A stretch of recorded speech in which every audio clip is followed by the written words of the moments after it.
All right, as I said, 38 degrees today in Tennessee, but don't worry, this pool is heated. Crazy thing is that they're not used to outdoor pools in this part of the country that are open during the wintertime. They normally just all go inside, but this is the only pool in the area that's heated, so I'm the only person outside because everybody just figures it's gonna be too cold. But I'm here, I'm chilling, and I'm ready to talk Trey Lance and the 49ers. You know, yesterday for the AM Scramble, I said that Trey Lance needs to develop his in-rhythm throwing. And then all of a sudden, a whole bunch of speculation reports, all this kind of stuff came out over the course of the day. I think it was fueled by the fact that Trey had that interview on the podcast with Quincy Avery, saying, you know, all the stuff, especially the stuff from Albert Breer, essentially echoed what I had talked about, that Trey Lance needs to develop into a better passer, and that the 49ers might be a little bit disappointed with his abilities as a runner. He's obviously not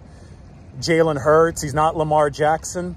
But, you know, here's the thing. It doesn't really matter how good of a runner Trey Lance is, and I'll explain why. They never drafted him to be a runner. They drafted him to be a quarterback who can move. But they drafted him for his pocket abilities first. North Dakota State runs a pro-style offense. That's what Kyle Shanahan really liked about Trey Lance. He loved the way that he executed that pro-style offense. He liked the decisions that he made, where to go in the progression. He felt that Trey would be a good translation to the NFL and Shanahan's system in particular because of the decisions that he made in college.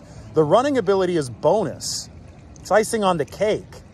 You escape from the pocket only when you need to, and Trey Lance has already shown that he's a good enough athlete, good enough runner to be able to do that. Where things can go wrong is if he has to be a run-first quarterback because the ability to mechanically throw in rhythm is not consistent enough for Kyle Shanahan to trust to execute the passing game for the 49ers. And I think that's where the, you know, where things went a little bit south last year, is that Trey Lance was still developing in that regard. Shanahan had to run him a ton at the start of the season. As a result, obviously got hurt in week 2. But it's something that the 49ers, I think, firmly believe they can develop with Trey Lance. That's why they picked him. And they still believe they can develop that moving forward.